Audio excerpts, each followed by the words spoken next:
Hola a todos, buenos días. Gracias por asistir a este webinar. Yo soy el profesor Felipe Scott, soy profesor asistente de la Facultad de Ingeniería y Ciencias Aplicadas de la Universidad de los Andes, asociado a Ingeniería Civil Ambiental.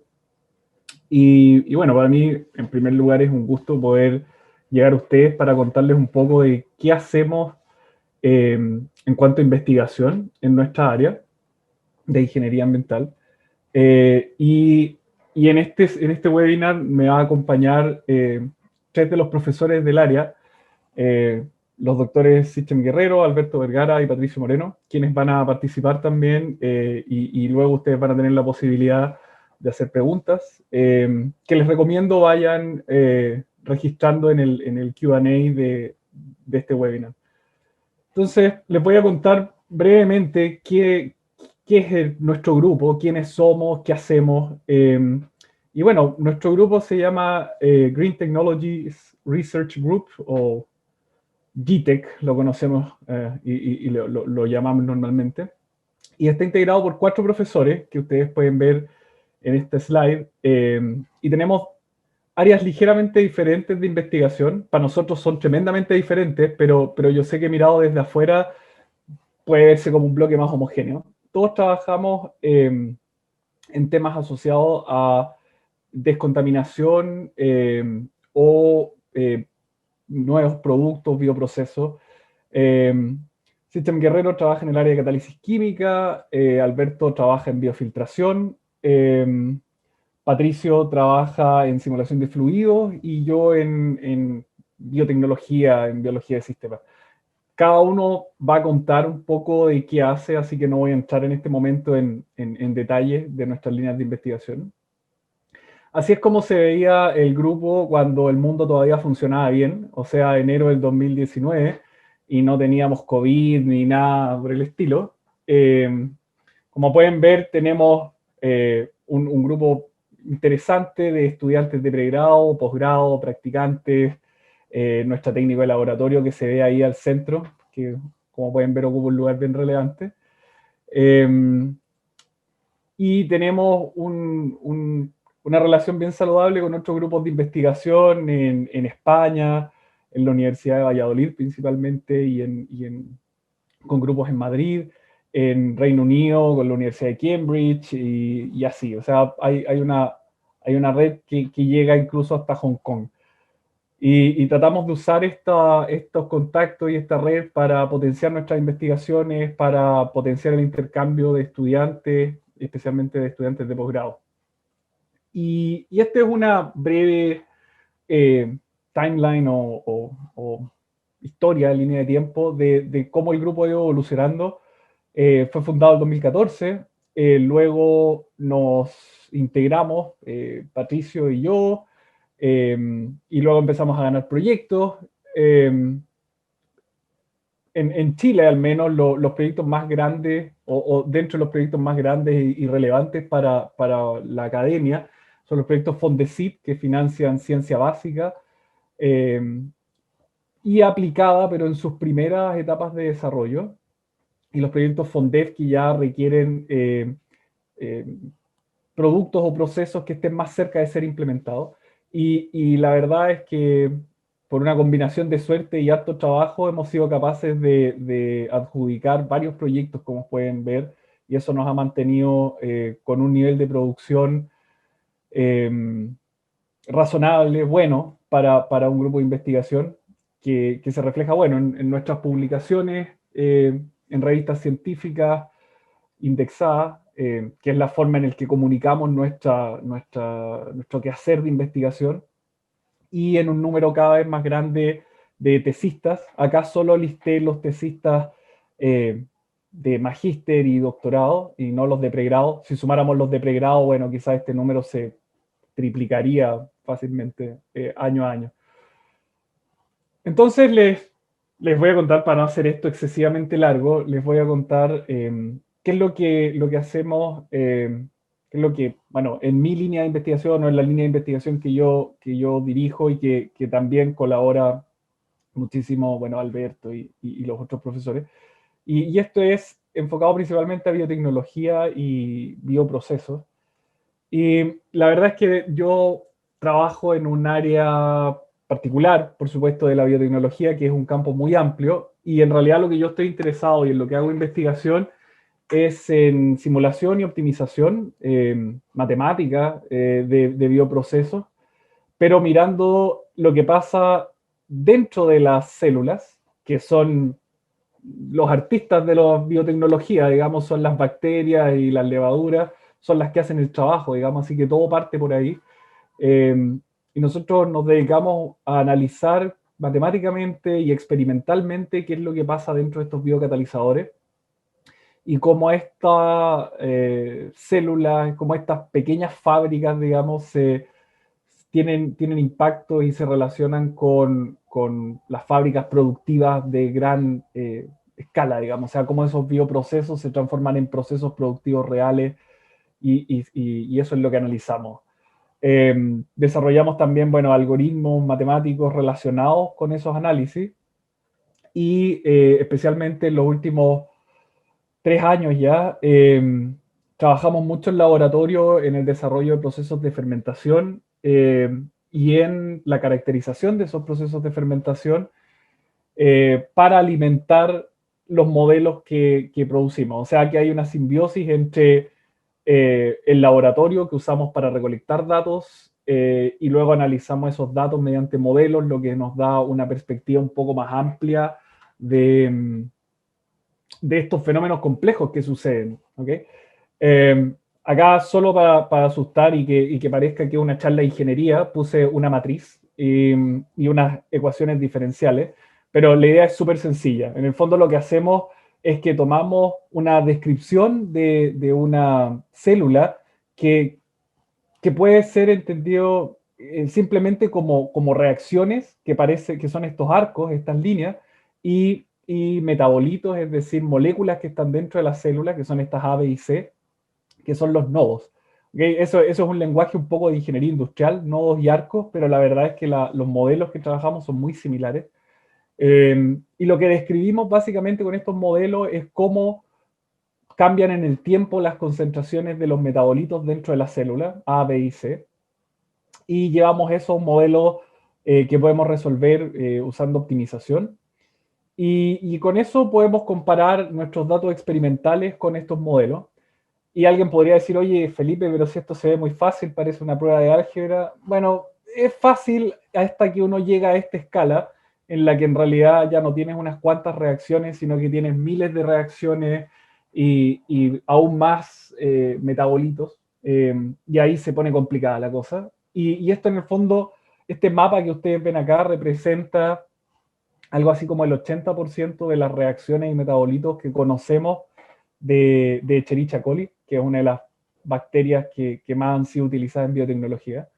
Y en este proyecto, digamos, lo que nos pusimos como meta, junto con colaboradores de Cambridge, de Columbia y de la Católica Valparaíso, fue desarrollar métodos y modelos que nos permitieran entender qué es lo que pasa con estas células a medida que van creciendo, pero con un foco dinámico, es decir, estábamos interesados en predecir a través del tiempo qué es lo que iba a suceder. Otra de las áreas en las que trabajamos es en polímeros y biopolímeros y bioplásticos. Y lo que tratamos es un poco de dar solución a este problema que a mí me gusta mucho esta imagen que está de fondo en esta slide, que si yo no les digo que es súper difícil saber, pero estos son pedacitos muy chicos, si se fijan, menores que 2 milímetros, de plástico que se juntan en las orillas de las playas. ¿Sí? Porque en el fondo tiramos un montón de poliésteres, de distintos plásticos que son completamente o cerca de ser no biodegradables y por lo tanto van a estar con nosotros por miles de años y las fuerzas en el mar, digamos la erosión natural que causa el oleaje, las va destruyendo y las va transformando en estas pequeñas cuentas de colores que luego pasan al resto del ecosistema, o sea, los peces, las aves y todo. Y nosotros investigamos una clase de biopolímeros que son a la vez renovables y biodegradables, es decir, van a desaparecer una vez si es que llegan al mar, que tampoco es la idea, o llegan a un relleno sanitario, tienen una vida corta de unos cuantos años, 2 a 3 años. Y, y estos polímeros se acumulan en bacterias. De hecho, esta imagen que ustedes ven acá es una bacteria que está llena de estos gránulos de polímero y es básicamente una bacteria que engordó. ¿Ok? Consume un sustrato, glucosa en este caso, para acumular estos gránulos de polímero que luego nosotros extraemos y transformamos en este polvo que es muy similar a los gránulos de polietileno. ¿Okay? De hecho, ese es el sustituto del PHB, digamos, del polihidroxibutirato, el polietileno. Y estamos interesados, por supuesto, en la parte productiva, o sea, en cómo llevar este proceso de fermentación a una escala comercial. Y ahí tenemos a algunos alumnos que han estado haciendo sus memorias en temas técnico-económicos y en temas experimentales. Y también estamos muy interesados en cómo es la parte bioquímica o las rutas metabólicas que llevan a la producción de este polímero. Y en particular a la producción de esta molécula que está acá, que es el prehidroxibutirato, que es el precursor del PHB, del polímero.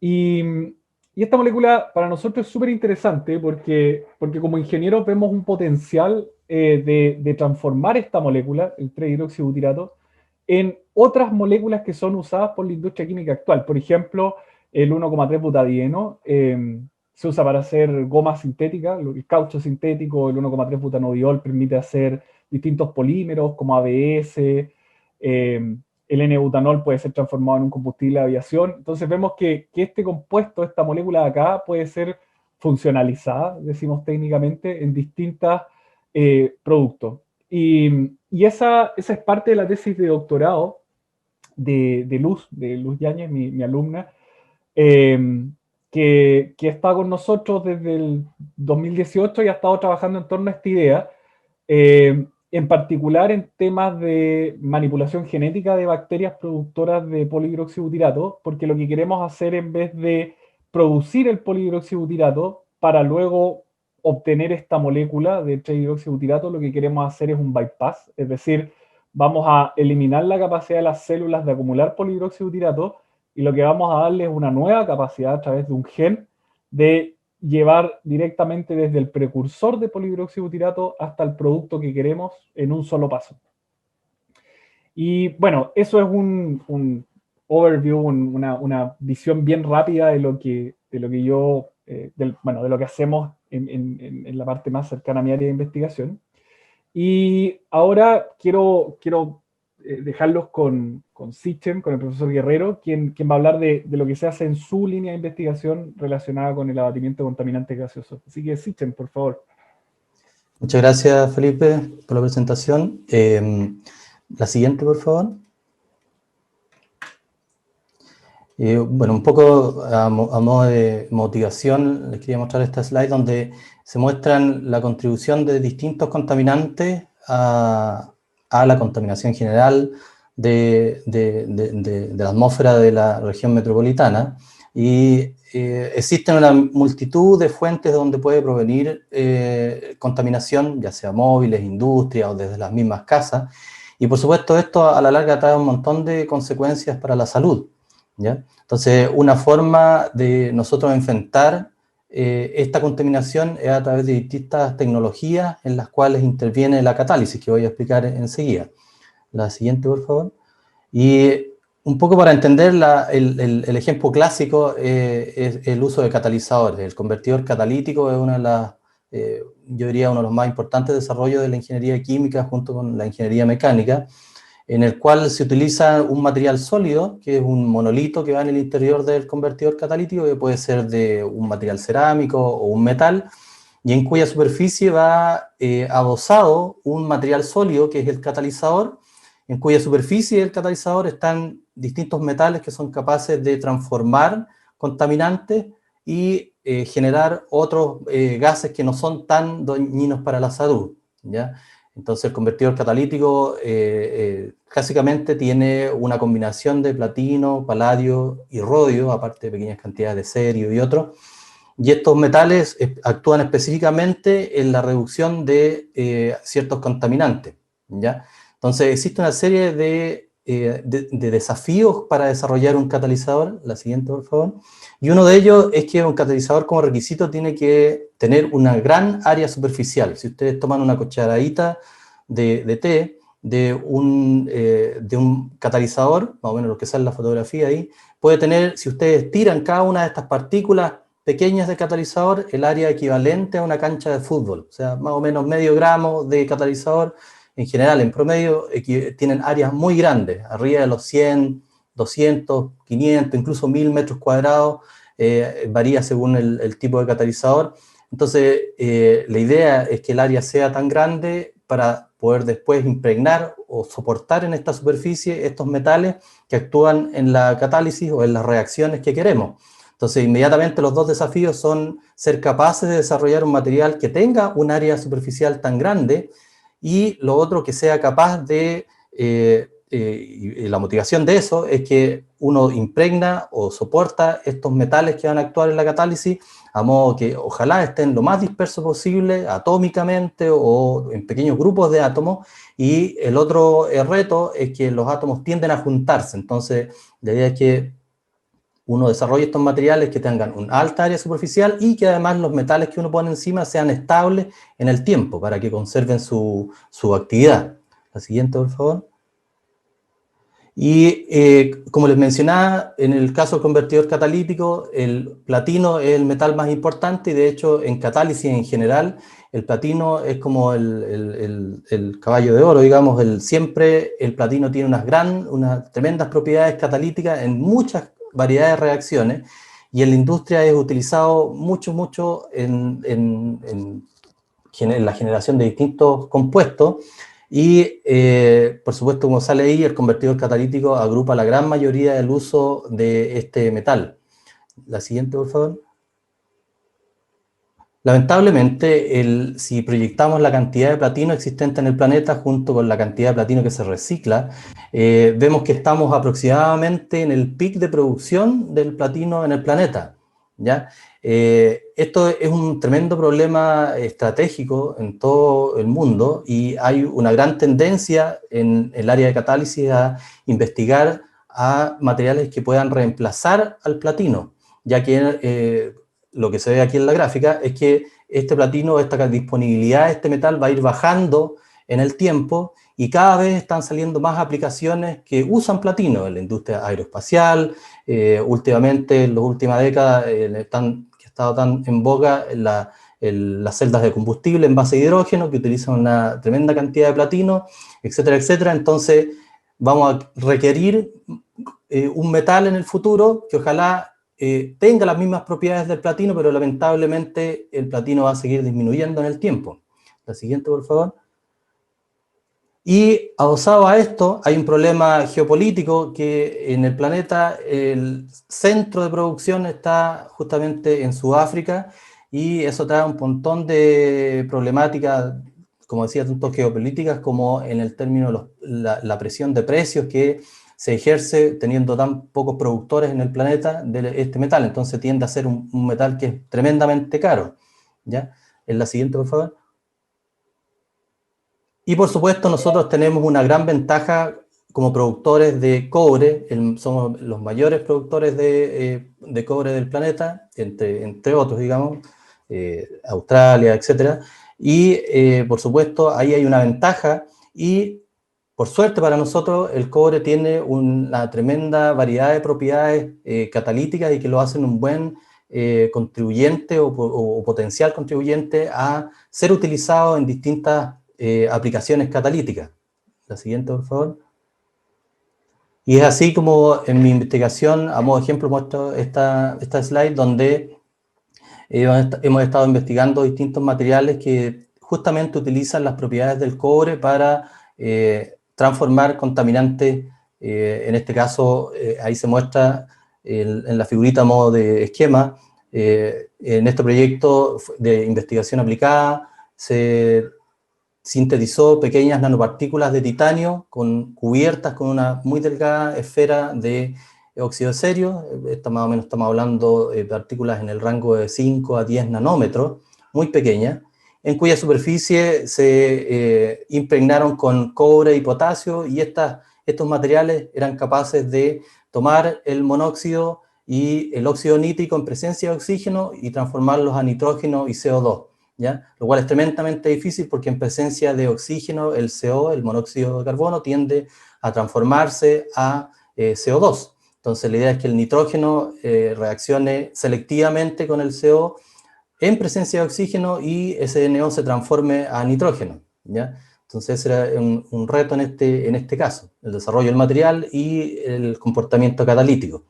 Y un proyecto más aplicado que desarrollamos también con el uso de catalizadores, también de cobre, fue con la compañía Bosca, buscando una especie de convertidor catalítico, pero aplicado a estufas a leña, ¿ya? Donde tuvimos cierto éxito y podemos conversar al final acerca de las problemáticas de trabajar en estos proyectos aplicados con la industria. Muchas gracias por su atención. Bueno, ahora los dejo con el profesor Alberto Vergara, quien va a hablar sobre su línea de tratamiento biológico de gases. Alberto. Bueno, muchas gracias Felipe y bueno, buenos días a todos los que están aquí presentes en esta charla. Reviso la lista y veo varios conocidos, así que qué bueno volver a verlos. Mira, como muestra Felipe en la primera slide que pasó ya rápidamente, eh, es una fotografía que, digamos, una de las cosas buenas que tiene, por lo general uno siempre ocupa fotografías de internet. Esta es una fotografía que nosotros sacamos de un trabajo realizado en nuestro laboratorio, sobre justamente el desarrollo de tecnologías biológicas para la eliminación de gases. Un poco mostrando lo que realmente pasa a nivel microscópico en este tipo de reactores. Ahora sí puede pasar, Felipe. Entonces, gracias. Entonces, lo que nosotros hemos estado haciendo ya hace varios años, de 2014 a la fecha, en lo que es tratamiento de gases, es un poco también motivado por lo que hablaba Sitchin recientemente respecto a la gran variedad y tipos de contaminantes que existen, que contaminan el ambiente, pero enfocado en algunos ciertos específicos, los cuales deben cumplir algunas características, ya que deben ser eliminados por sistemas biológicos, ¿cierto? Por microorganismos. Entonces, claro, nosotros hemos enfocado nuestro trabajo principalmente en temas de eliminación de metano, y ahí, como hizo también su historia Felipe, el cronograma de historia del grupo, este es un proyecto Fondesit que trabajamos y terminó a principios de este año, para poder trabajar en el estudio de eliminación de metano, pensando en el metano como un compuesto que afecta o tiene un efecto importante en el efecto invernadero del planeta. También hemos trabajado en la eliminación de box y compuestos aromáticos policílicos, pensando también un poco en lo que hablaba Sitchin recientemente, en aquellos contaminantes que son subproductos, ¿cierto?, de la mala combustión de la biomasa, utilizada principalmente en el centro-sur de Chile para la calefacción. Pero, claro, nosotros, dadas las condiciones en las cuales se generan estos gases, los procesos de combustión, nosotros no trabajamos como lo hace cierto Sitchin directamente en los gases de salida del sistema de combustión, sino que hablamos más en los gases que ya son generados y se encuentran en el ambiente, y ahí nos enfocamos en un tipo que hemos desarrollado en los últimos años, que es el tratamiento biológico en ambiente de interiores, pensando en ambientes cerrados y no solamente en ambientes industriales. Ya más recientemente, que lo que llevamos haciendo ya hace 2 años y estamos actualmente trabajando en este proyecto también, estudio de dinámica de poblaciones en biofiltro. En estos sistemas nosotros trabajamos con poblaciones bacterianas o fúngicas puras, pero también con consorcios microbianos, los cuales van evolucionando en el tiempo, y esto genera cambios operacionales dentro del sistema, ya sea para mejora o para empeorar el funcionamiento de un equipo. Entonces tenemos que estudiarlo para saber de qué forma podemos nosotros poner ingeniería sobre la dinámica de estos cambios de poblaciones biológicas, de manera de poder optimizar, ¿cierto?, la operación y, por lo tanto, aumentar la eficiencia de estos equipos. Adelante. Este es uno de los proyectos que llevábamos trabajando, que terminó recientemente, durante este año. Es un proyecto que realizamos en dos etapas, que es el tratamiento de aire pensando en el desarrollo de una tecnología para eliminación de contaminantes de aire de interiores, un proyecto FONDEF IDEA, en dos etapas, que fue desde el 2014 hasta ahora que lo realizamos, en el donde básicamente lo que se buscó fue desarrollar a escala piloto, se podría decir, un prototipo de biopurificador de aire de interiores que fuera modular, fácil de instalar y de operar, y que tuviera una alta eficiencia de degradación de contaminantes a muy bajas concentraciones, que es lo normal que hay en aire de interiores. Para esto realizamos varias etapas, pasando en principio, en la primera etapa del proyecto, desde sistemas de reacción muy pequeños, a nivel de matraces, hasta posteriormente pasar a columnas de biofiltración, eh, para finalmente ya pasar de esto a un diseño a nivel de piloto, ¿verdad?, como el que se ve aquí al final del biopurificador. Siguiente, por favor, Felipe. Este proyecto que está aquí, que bueno, que continúa aquí, ha tenido varios hitos. Ya ha participado mucha gente, tanto a nivel de pregrado como de posgrado. También incluso ha sido parte de un curso que se dicta tanto en la especialidad de ingeniería ambiental como en el magíster y doctorado relacionados con el área, que es el curso de tratamiento biológico de gases. Entonces los alumnos han participado en la operación y puesta en marcha de este sistema. Eh, Actualmente se trabajó también acá con alumnos de magíster y también de doctorado. Las figuras que ustedes pueden ver acá representan, uno, la patente del equipo que desarrollamos en el grupo, que fue presentado el año 2018 a Europa, y actualmente está publicada ya en Chile y también en la Agencia de Patentes de Estados Unidos. Y aquí se muestra un poco el sistema, cómo opera este equipo modular que fue desarrollado en la facultad, es una característica importante que tiene, que sigue un poco el principio también que comentaba Sitchin respecto a sus catalizadores. Bueno, la diferencia está que aquí estamos hablando de catalizadores biológicos, al contrario de catalizadores químicos. Lo que buscamos aquí es aumentar el área superficial, ¿cierto?, para el transporte de los contaminantes a el sistema catalítico, que en este caso son los microorganismos, ¿ya? Siguiente, por favor. Aquí se muestra un poco ya cuando pasamos de la escala laboratorio a la escala piloto, en donde implementamos un container, ¿ya?, para poder simular un ambiente de interiores ya más real y no trabajar a nivel solo de laboratorio, en donde implementamos un sistema de estufa de pellet con sistemas de evaporadores de gases contaminantes, con la idea de poder contaminar el ambiente ahora en el interior del container, de manera de operar en el interior de este container el biopurificador de aire, y evaluar de qué forma iba eliminando los diferentes contaminantes que estábamos generando. Aquí trabajamos con tolueno, con formaldehído como compuestos modelos que tradicionalmente se encuentran en aire interiores, y además también con una mezcla de gases proveniente de la combustión de los pellets en la estufa de biomasa. ¿Ya? Siguiente, por favor. Aquí les muestro una fotografía muy rápidamente para explicar sobre el proyecto que realizamos para la eliminación de metano, ¿cierto? A través de sistemas biológicos. Este fue un proyecto Fundación Regular en donde trabajaron algunos alumnos de magíster, en este caso fueron de otras universidades, y también de pregrado, ¿ya?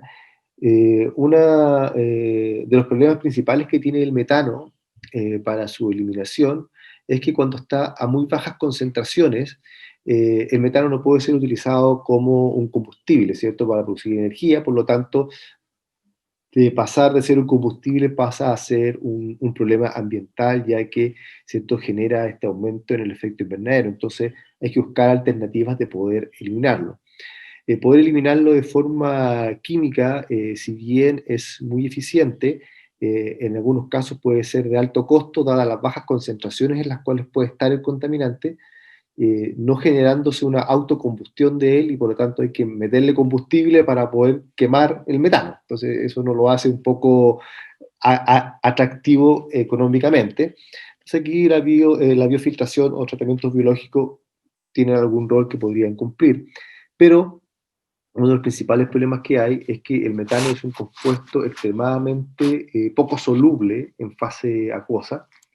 Entonces, el proceso de transferencia de masa desde la fase gaseosa a la biopelícula, donde están presentes los microorganismos, en donde están rodeados por lo general de agua, es muy lenta, es un proceso muy limitante. Entonces, la forma en la cual se puede mejorar esto en reactores generalmente ocurre de dos formas. Uno es o mejoro la reacción para acelerar el proceso de degradación, o mejoro la transferencia de masa. Y como en este caso, la transferencia de masa y la solubilidad del compuesto es muy baja, los microorganismos reciben muy poco contaminante, y al recibir muy poco contaminante se degrada a muy baja velocidad. Entonces, el estudio en el cual nos basamos en este proyecto fue básicamente probar la presencia e inoculación de hongos en el interior de estos reactores, ya que los hongos tienen propiedades bastante interesantes en comparación con las bacterias desde el punto de vista de la transferencia de masa, las cuales podría resumir rápidamente en dos o tres principalmente. Una de ellas es que, dado su forma de crecimiento filamentosa, como ustedes seguramente han visto cómo crecen los hongos, por ejemplo, en la pudrición de alguna fruta, estos pelillos blancos que se generan, bueno, esos son las hifas aéreas y los filamentos que se generan del hongo. Es justamente una forma de aumentar el área superficial de transporte para una mejor transferencia de masa desde fase gaseosa a la biológica. Entonces ahí tenemos un aspecto de mejora respecto a bacterias, que es aumentar el área de transporte. Otra también que es súper interesante es que los hongos generan en su superficie una cubierta de proteínas hidrofóbicas que hacen que el hongo tenga propiedades superficiales hidrofóbicas, y por lo tanto el transporte desde la fase gaseosa a la glicopelícula es mucho más eficiente, alcanzando, dependiendo de los contaminantes, desde 10 hasta 100 o hasta 300 veces más que el contaminante en fase líquida. ¿Ya? Entonces el proyecto este trató básicamente de poder establecer la utilización de biofiltros utilizando hongos y bacterias para poder eliminar este compuesto de metano desde el ambiente, ¿ya? Desde fluentes que posean este compuesto. Aquí se puede ver un poco de los resultados, que simplemente para que vean lo que hemos realizado, que fueron publicados recientemente en el Journal of Environmental Chemical Engineering, en el cual lo que quiero destacar en este artículo es que participó uno de nuestros alumnos de doctorado también, Felipe Carreño, que trabajó principalmente en el tema de modelación matemática de estos reactores. Ahí se puede ver en la gráfica más grande, ¿cierto?, el periodo de puesta en marcha de estos sistemas, y cómo tuvimos que ir ayudando un poco al crecimiento de la biomasa en una etapa inicial, adicionando fuentes de carbono alternativas. Y después se ve un poco también en la siguiente gráfica cuál es el efecto, ¿cierto? Lo que uno hace principalmente en estos estudios es poder establecer cuál es la performance del reactor, o sea, cómo es, qué tan flexible es frente a diferentes parámetros de operación del sistema, por ejemplo, cargas de entrada versus la capacidad de eliminación, flujos de entrada versus la capacidad de eliminación, o sea, cómo interactúa si yo aumento o disminuyo el flujo o aumento o disminuyo la cantidad de contaminantes. Siguiente, por favor. Y bueno, hasta ahí quedo yo porque me parece que esta parte, si bien, como le va a ir explicando Patricio ahora, que le corresponde la segunda, la parte de modelación fluidodinámica, como pueden ver ahí, las fotografías son biofiltros, justamente, porque una de las cosas que hemos realizado en conjunto con Patricio y también con Felipe y Siche, es modelar estos biofiltros que ustedes vieron recientemente y poder tener explicaciones que a veces experimentalmente son un poco más complejas y con la ayuda de mecánica fluido y con datos experimentales podemos interactuar y poder obtener información de mucho más detalle que posteriormente nos puede servir para mejorar los diseños o mejorar la eficiencia de operación de estos equipos. ¿Ya? Eso es, gracias. Hola, ¿me escucho? Perfecto, Pato. Perfecto, ya. Oye, bueno, un poco para entrar en este modelo, y esto partió de una conversación cuando teníamos Alberto y yo la oficina enfrente, cuando él era vicedecano todopoderoso, y yo era un simple profesor entrando, digamos. Entonces, a través de un par de cafés de Nespresso, nos pusimos a conversar de lo difícil que es tener información respecto al fluido, y tengan en cuenta que ya sea agua, aire o líquido y gas, es el fluido el que transporta los contaminantes para que estos sean degradados en un biofiltro, o es el fluido el que transporta los contaminantes hacia un sistema de tratamiento.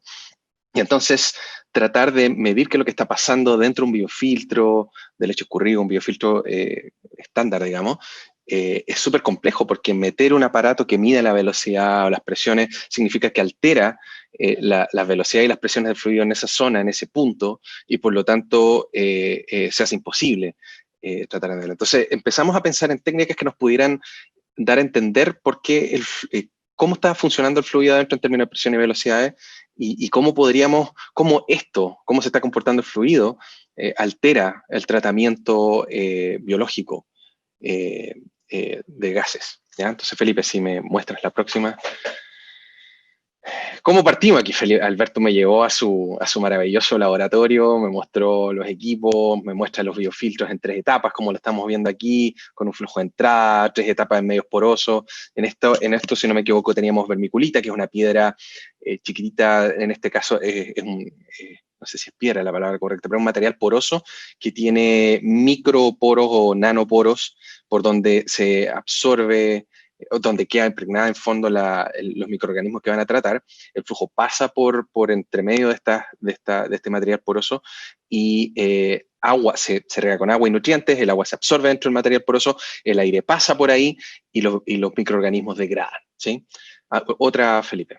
Entonces, nosotros dijimos, tomamos un alumno memorista de obras civiles, ¿cómo se llama? En esa época, ambiente estaba recién empezando, entonces no teníamos alumnos, y lo que dijimos, bueno, ¿se podrá hacer algo con mecánica fluido?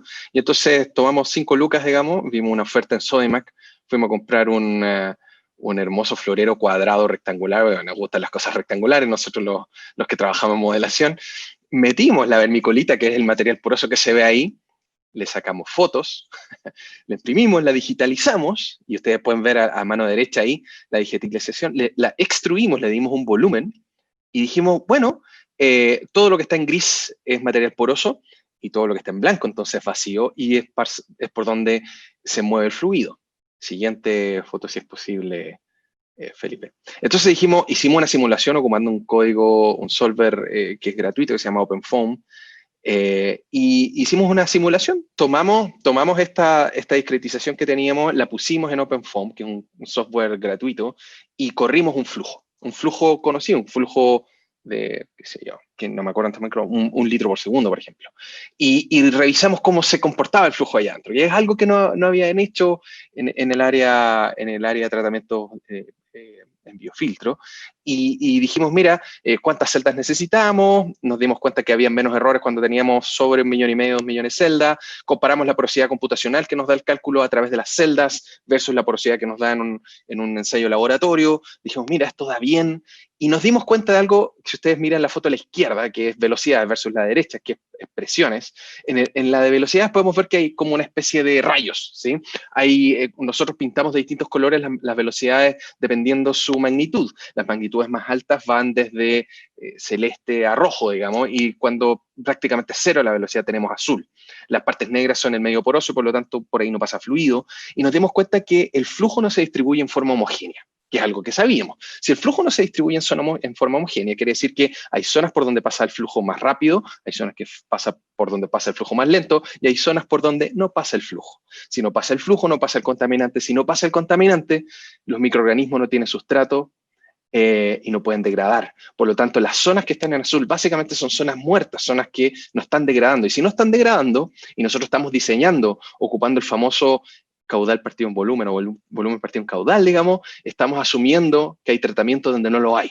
Y entonces la eficiencia de tratamiento que nosotros tenemos es baja y no es producto de la capacidad que tiene el microorganismo de degradar, no es culpa de la concentración del microorganismo que tenemos, no es culpa del flujo que tenemos, sino que es de la distribución del contaminante a través del flujo en el medio poroso. Siguiente, Felipe. Entonces dijimos, mira, ¿sabéis qué? Esto anda. ¿Por qué no hacemos un estudio 3D de verdad? Entonces nos pusimos a buscar información en otras áreas y nos dimos cuenta que podíamos tomar una tomografía computacional en 3D. Una tomografía básicamente son rayos X que se sacan con slice, digamos, cada cierta distancia, se hace y se reconstruye con interpolación una figura 3D a partir de esto, particularmente con la densidad del material. Entonces nosotros podemos sacar una distribución del medio poroso en 3D y podemos simular nuestro flujo a través de exactamente el mismo biofiltro que vamos a tener en el laboratorio. ¿Ya? Y eso lo hicimos sacamos un bono FONASA, lo pagamos en la clínica Wande, metimos nuestro biofiltro ahí como está la persona abajo en el tomógrafo, lo dejamos ahí, no se movió, se comportó como el mejor paciente y sacamos nuestra tomografía en 3D. Adelante, Felipe, please. Y esto es un video, yo no sé si lo tenía en PDF o lo tenéis en PPT, Felipe. Si no, les cuento un poquito nomás, si no es necesario que salga el video si es que no funciona. No, parece que está en PDF. Ya. Ah, sí, está el video, maravilloso. Entonces este es el medio, lo que ustedes están viendo en gris no es el medio poroso, es el vacío, ¿sí? Como pueden ver, en las partes de los bordes es donde el vacío es mayor y por lo tanto donde se producen caminos preferentes, caminos donde el flujo prefiere pasar, ¿ya? Podemos hacer cortes en medio, podemos revisar cómo se está moviendo en esas zonas. Nuevamente las zonas huecas son lo que tenemos pintado en gris ahí. Podemos ver cómo son las concentraciones de benzopireno, de formaldehído, de tolueno, etcétera, etcétera, etcétera. Podemos ver las magnitudes de velocidades, podemos filtrar las magnitudes de velocidades para decir dónde se producen las mayores velocidades y podemos investigar por qué se producen esas mayores velocidades. Podemos sacar vectores de velocidades y estudiar en profundidad el medio poroso que tenemos y decir, mira, ¿y qué pasa si en vez de poner medio poroso aleatorio, nosotros nos dedicamos a diseñar o imprimir medio poroso y diseñamos medio poroso que nos permita optimizar el flujo de manera que sea más homogéneo, de manera de que no haya caminos preferentes, de manera que todos los microorganismos estén recibiendo relativamente la misma magnitud de velocidad y por lo tanto tengan acceso a las mismas concentraciones, a la misma cantidad de sustrato o de contaminante? ¿Ya? La próxima pipe, si es posible. Ah, no, deja esto choro. Esto es para mí, ¿eh? Esto es como, yo me vuelvo feliz con esto, nadie más. Solamente yo en el mundo. Pero aquí podemos ver la línea corriente, podemos ver estas zonas, pudimos filtrar, por ejemplo, las zonas en verde, que son las zonas de alta velocidad. Nos dimos cuenta que en la velocidad de diseño, por ejemplo, 0.1, la que teníamos, la que pusimos en el diseño, y todas las zonas que están en verde o que son distintas a azul, están sobre 0.1, las zonas rojas, zonas blancas, zonas en las que en el borde del contenedor, entonces poner baffles, por ejemplo, podría redistribuir el flujo, poder algunos protuberancias también para evitar que el flujo se vaya todo por el borde en las zonas donde está en contacto el medio poroso con las paredes internas del biofiltro. Ahora sí, Felipe, ya los aburrí con esto, así que pasemos a la siguiente slide. Entonces, bueno, después de esto dijimos, mira, ¿por qué no diseñamos un biofiltro? Estuvimos trabajando con un alemán que nos vino a visitar de la Universidad Técnica de Berlín y nos ayudó a diseñar esto, no porque supiera más, sino que porque estuvo en una pasantía aquí, lo tuvimos disponible, así que trabajamos con él y diseñamos un biofiltro que pudiéramos utilizar ocupando principios de la mecánica fluida en términos de redistribución de flujo, caídas de presión, succión y todo este tipo de cosas, ocupando cosas como Bernoulli y simulaciones como las que le mostré, para poder diseñar un biofiltro junto con Alberto y Felipe Scott aquí, para que fuera óptimo y poder ponerlo, hacer un piloto que pudiéramos probar en una cámara. Siguiente, Felipe, please.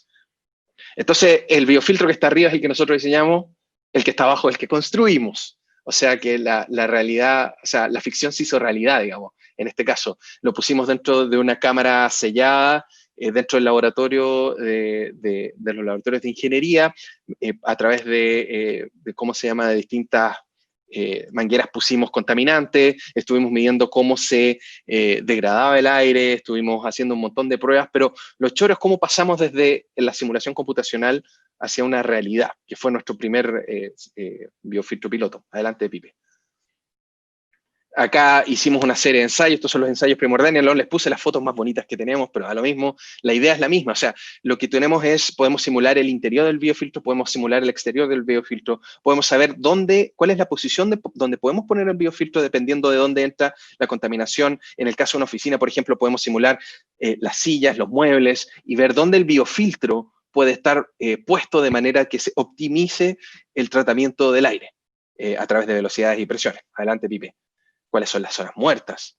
Y otro trabajo que estuvimos haciendo, dijimos, bueno, pongámonos complicados, y nos pusimos a trabajar con la Universidad de Valladolid en España, en biotrickling filters o biofiltros de lecho escurrido. Entonces, tenemos agua que cae por arriba, tenemos un biofiltro que ya no absorbe agua, es una esponja, distinto a la vermiculita que absorbe agua a través de los microporos, y entonces el agua escurre, el aire contaminado sube, y entonces se produce un flujo multifásico donde cae agua, sube aire contaminado, el aire contaminado pasa o se diluye en el agua, dependiendo de las velocidades que va uno y otro, y luego en el agua es donde están disponibles los microorganismos que van a degradar. Y estos son contaminantes que se diluyen en agua, tienen tendencia a diluirse en el agua, y por lo tanto hacemos tratamiento en biotrickling filters de contaminantes que prefieren el agua. Y bueno, la siguiente.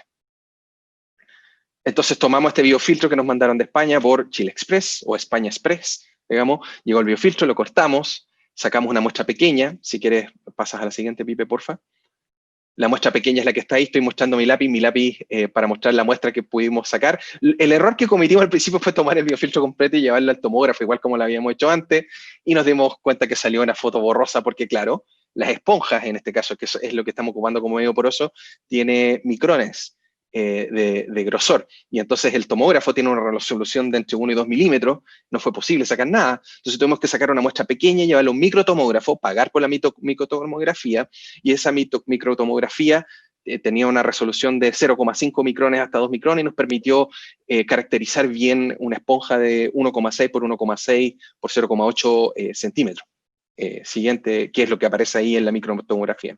Lo que hicimos entonces fue mallar un medio, le pegamos la esponja esta tomografiada o microtomografiada, extrajimos computacionalmente la esponja y dejamos solamente los espacios libres, que es por donde pasa el flujo, y volvimos a hacer lo mismo. Siguiente, Felipe. Y entonces, con esto logramos, ahora aplicando tensión superficial, capilaridad, logramos simular el proceso de movimiento de un flujo y publicamos un paper de algo súper fundamental que nadie había hecho, porque nadie estaba en condiciones, o sea, no es que nadie se había propuesto hacer una simulación de lo que estaba ocurriendo adentro con algún nivel de validación que hicimos nosotros a través de experimentos. Y estamos trabajando en esta línea ahora con Felipe Carreño, en el alumno doctorado, para poder mejorar estas simulaciones en un biofiltro, o un bio, no me acuerdo si es de lecho escurrido o no, pero vamos a estar simulando esto de nuevo con técnicas nuevas para poder mejorar la simulación y seguir explorando esta área que nos permite desarrollar aún más la eficiencia del tratamiento de gases en interiores. Y con eso me parece que termino, Felipe, ¿no? Sí, muchas gracias, Patricio. Bueno, y lo voy a dejar brevemente con nuestro director de posgrado, Alberto, así que Alberto, estás en... Ahora sí. Sí, ahora sí. Muy rápido nomás, ahora me pongo en el otro lado. Me ha tocado la suerte también este año de poder asumir el cargo de director de posgrado, en donde hemos hecho varias cosas. Principalmente me toca como director, ¿cierto?, estar a cargo de la parte más académica de lo que es el doctorado y el magíster en ciencias de la facultad. Y en el caso específico acá, que estamos hablando del magíster en ciencia, como ustedes podrán saber, este es un magíster pensado principalmente en la continuidad de nuestros alumnos de pregrado, en las diferentes áreas que tiene la facultad, especialidades que tiene la facultad, y es por eso también estas menciones que tiene el actual magíster, pensando un poco en ver reflejado, ¿cierto?, la continuidad del pregrado en el magíster. Actualmente se están haciendo también algunos estudios y es probable que pueda existir en el corto plazo a lo mejor alguna otra nueva mención. Pero lo concreto, lo que hay ahora, por ejemplo, está el magíster en ciencia de la ingeniería con menciones en sistemas de infraestructura, que está pensado principalmente en gente del área de obras civiles, ¿cierto? Ahora, si bien uno puede estar pensando en el magíster como una continuidad de su carrera de pregrado, no necesariamente tiene que ser en la misma área. Uno puede moverse en diferentes especialidades. Hay que pensar de que esto ya es un magíster y uno puede ir a cualquier área, digamos. Tenemos la mención en sistemas eléctricos y computación, y ahí está principalmente orientada a la gente que estudia ingeniería civil eléctrica e ingeniería civil en computación. Y luego tenemos la mención de gestión y proceso de ingeniería, que está cubierta por dos grandes áreas. Una es el área de ingeniería industrial, que ves más la parte de gestión de operaciones, principalmente Big Data, y tenemos la parte de proceso, que es la que realizamos nosotros, principalmente el grupo de GTEC, que tiene que ver justamente con el diseño de procesos industriales, reactores, tratamientos y contaminación ambiental, y un poco los bioprocesos que comentaba Felipe. Nosotros actualmente, como ustedes del área de civil ambiental están recién empezando a llegar a los niveles en los cuales pueden empezar a tomar decisiones respecto de un futuro estudio de posgrado, nosotros ya tenemos un alumno, compañero de ustedes de pregrado que ya está haciendo su magíster, nuestro primer alumno de magíster de ingeniería ambiental, que a lo mejor lo pueden conocer, Federico Jiménez. Él actualmente está trabajando conmigo y con Felipe, principalmente en la puesta en marcha y operación, identificación de poblaciones microbianas en este proyecto que les comenté hace un momento sobre identificación de poblaciones microbianas y ver cómo estas van influenciando la operación del biofiltro. Él ya va en su primer año. La idea es que él termine gran parte de su trabajo experimental de aquí a mayo de este año, y de ahí poder aplicar tanto para esta mención como para todas la posibilidad de aprovechar los convenios de cooperación que tenemos. Y la idea es que se vaya, ya tenemos planificado, se iba a ir este año, pero con todo lo que está sucediendo, ¿cierto?, se tuvo que postergar, y si todo anda bien y no hay más inconveniente, pueda viajar a hacer una estadía de investigación a dos posibles universidades con las cuales nosotros trabajamos muy estrechamente. Una es las que ya han mencionado por aquí, la Universidad de Valladolid, en España, en el centro, en el Instituto de Estudios Ambientales y Sustentables, en donde también hemos tenido dos alumnos de doctorado haciendo programas de cotutela a los que les interese posteriormente quizás realizar algún estudio de doctorado o partir directamente con el doctorado, que también es una opción factible, pasar directo al doctorado. Una de las ventajas, una de las cosas que tenemos interesantes es que son programas de cotutela con la Universidad de Valladolid y con la Universidad de Pau en Francia. ¿Qué significa estos programas de cotutela? Significa que ustedes realizan sus estudios de doctorado en Chile con nosotros y van a ser parte de su investigación en una de estas universidades por un periodo mínimo de 6 meses, que no necesariamente tiene que ser continuo, pero bueno, es recomendable por la continuidad de la investigación. Y una vez que vuelven a Chile y terminan sus estudios de doctorado en Chile, la universidad extranjera les reconoce el doctorado en la Universidad de los Andes y le entrega su doctorado también. Entonces ustedes al momento de terminar, terminan con el doctorado de la Universidad de los Andes y terminan con el doctorado de la Universidad de Valladolid o la Universidad de Po. Es importante, es diferente y no se tiene que confundir con estos programas de doble titulación. Un programa de doble titulación lo que hace es entregarte un título que firman las dos universidades. Claro. ¿Ya? O sea, y en este caso no es, tú eres doctor de la Universidad de los Andes y además tienes otro título que es doctor de la Universidad de Valladolid o doctor de la Universidad de Po. Son dos doctorados que obtienes como en paralelo, haciendo obviamente tienes que cumplir los requisitos que también te van a exigir en la otra universidad, pero todo el estudio y la investigación las has hecho en la Universidad de los Andes. ¿Ya? Actualmente nosotros tenemos dos alumnos, Felipe Carreño y Luz Yáñez, que están haciendo este programa de cotutela con la Universidad de Valladolid. Y en el caso del magíster, lamentablemente, hasta ahora no hemos logrado establecer programas de cotutela, digamos, al respecto. Generalmente se dejan más para doctorado, pero sí tenemos los convenios de cooperación y de estadías de investigación, como es el caso de nuestro alumno de magíster ahora en ingeniería ambiental, que se va a ir a hacer durante mayo, julio del próximo año, una estadía de 4 a 5 meses también, o a Francia o a España. ¿Ya? Los invito a revisar, nosotros vamos a iniciar, yo creo que ya durante la próxima semana, una vez que se cierre completamente el semestre, en pregrado, cuando ya estén todas las calificaciones puestas, ¿cierto? Y cerradas las actas, se comienza formalmente el proceso en el magíster porque hay una serie de beneficios, de becas, ¿cierto? Y de descuentos asociados al promedio que ustedes obtienen en el semestre final reciente antes de ingresar al magíster.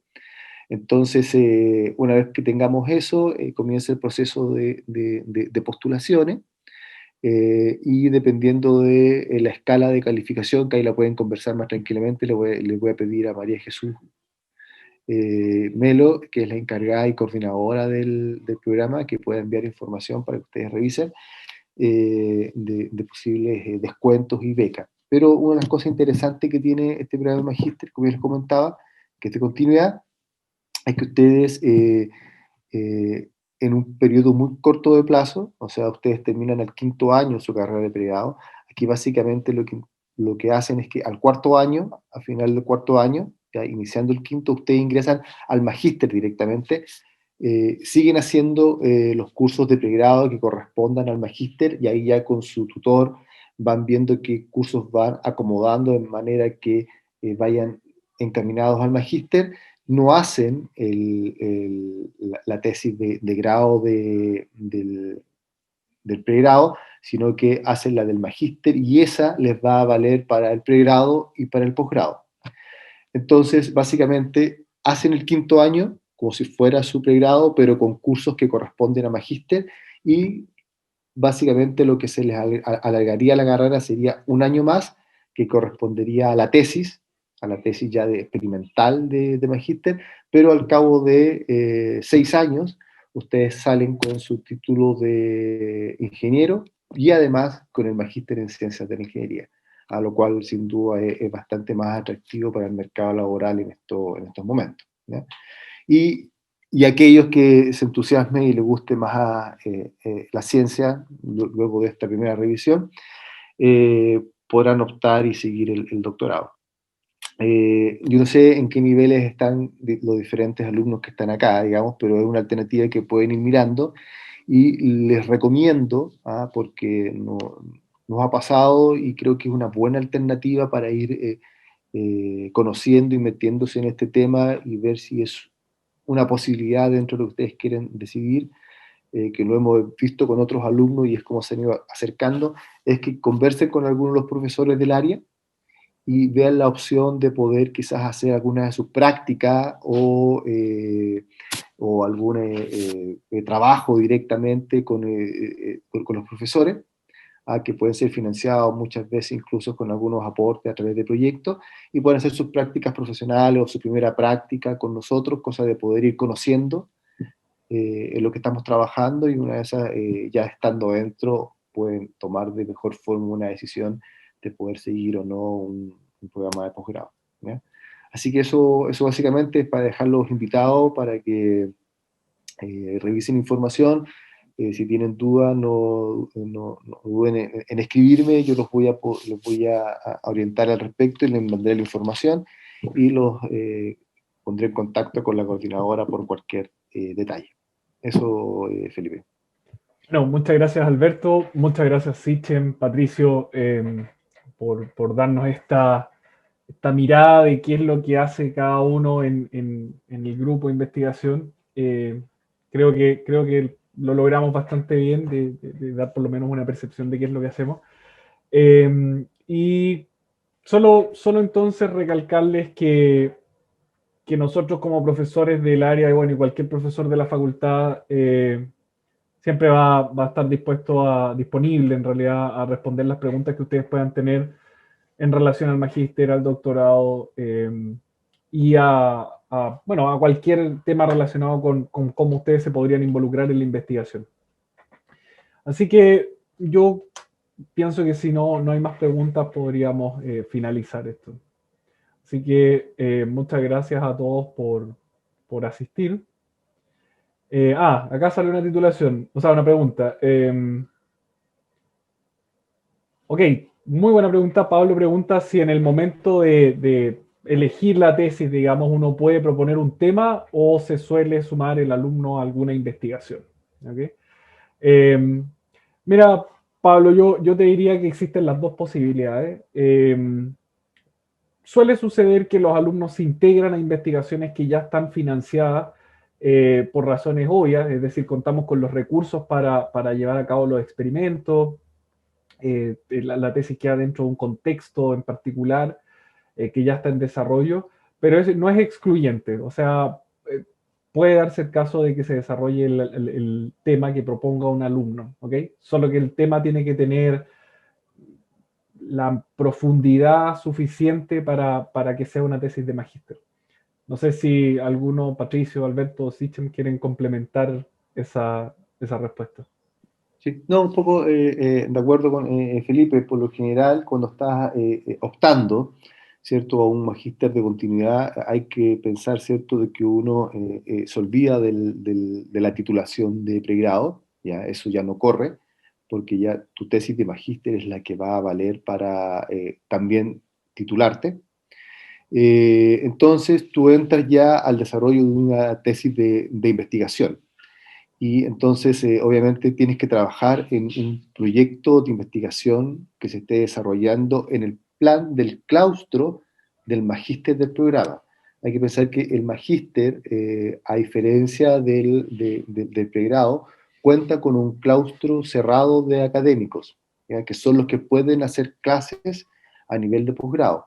Y por lo tanto, como definición de un programa de posgrado, para que tú puedas hacer tesis, tienes que trabajar con algunos de los profesores que están en ese programa y trabajar en los temas de desarrollo de ese profesor. Ahora, ¿existe la posibilidad de que tú presentes un tema? Sí, seguramente sí existe, pero siempre y cuando se encuentre dentro del marco de desarrollo, ¿cierto?, de la investigación del profesor. Esto no es como en pregrado, que uno se puede ir, por ejemplo, a la industria y hacer una tesis allá con un profesor y después traerla para acá. O plantear un tema en cualquier área, porque posiblemente si no hay ningún profesor que esté trabajando en esa área, no vas a poder desarrollar su tesis. ¿Ah? Una de las definiciones básicas es de que tú tienes que trabajar en un tema en el cual el profesor tenga financiamiento para poder realizar investigación. Esto no son trabajos solo teóricos, aquí hay investigación de por medio. Entonces piensa que del magíster, del pregrado, tú terminas tu pregrado y el sexto año es básicamente investigación, o sea, básicamente te la vas a pasar trabajando en un tema o en el laboratorio o en simulación, pero en investigación. Así que yo diría que si bien es posible proponer un tema, es mucho más restrictivo respecto a lo que tú puedes hacer proponiendo temas en pregrado, porque tiene que estar relacionado con algún área de investigación que desarrollan algunos de los profesores que están en el claustro que pueden guiar tesis de magíster. Claro. Si eso responde. Bueno, Magdalena pregunta, ¿cuáles son los requisitos para hacer el posgrado y si influye el promedio de los ramos aprobados o también si uno se echa un ramo, si uno reprueba un ramo? ¿Y si uno reprueba un ramo en el pregrado o en el No, posgrado? no, me imagino que se refiere al pregrado, digamos, o sea, ¿cómo influye tu track académico, digamos, Sí, para entrar mira, al magíster y financiar quizás el magíster también? sí, mira, el financiamiento del magíster tiene que ver con básicamente con el descuento que tú puedas recibir, ¿cierto? En la cuota, ¿cierto? Del magíster. Tiene que ver con el promedio con que tú te presentas, ¿cierto? Justo el semestre antes de postular al programa. Pero es el promedio, entonces es el promedio de tus notas. ¿Ah? No, si te echaste ramos o no, al final es el promedio de tus notas. Claro. Eh, Ahora, ¿en qué puede influir o no? Bueno, tú tienes que postular al programa. Y para postular al programa, tú tienes que mostrar tus antecedentes académicos, porque la postulación no es tan directa, ¿cierto? Como decir, yo quiero entrar al programa, aquí está mi antecedente y me matriculo. No, se presentan los antecedentes y son evaluados por el comité de posgrado de la facultad. Y hay una serie de documentación que uno tiene que cumplir, y entre ellas están los antecedentes académicos. Entonces el comité de posgrado evalúa los antecedentes académicos del alumno. ¿Ya? En general, hasta el día de hoy, los alumnos que han postulado al programa de magíster han sido aceptados por el comité. En general, son buenos alumnos los que tenemos, así que no, al respecto no hay problema. Pero básicamente las calificaciones influyen de mayor forma en el tema del descuento. Ahí, los que quieran más información, los voy a contactar con María Jesús porque hay una tabla al respecto y se pueden ver incluso cuál es el posible descuento que ustedes pueden obtener. ¿Ya? Pero lo que se paga es como casi continuar el pregrado, ¿ah? Tampoco es algo tan Tan oneroso. claro. Bueno, muchas gracias, Alberto. Al parecer ya no hay más preguntas. Así que, bueno, agradecerles de nuevo a mis colegas que amablemente aceptaron acompañarme en esto y a los asistentes eh, por su interés, por venir. Y bueno, quedamos entonces atentos a cualquier otra duda que ustedes puedan tener. La verdad es que a la mayoría nos vemos y a los que no, bueno, pueden escribirnos. El correo está en la primera slide de esta presentación, fscot@mimandes.cl. Así que bueno, muchas gracias a todos de nuevo y con eso quedamos. Que estén todos muy bien.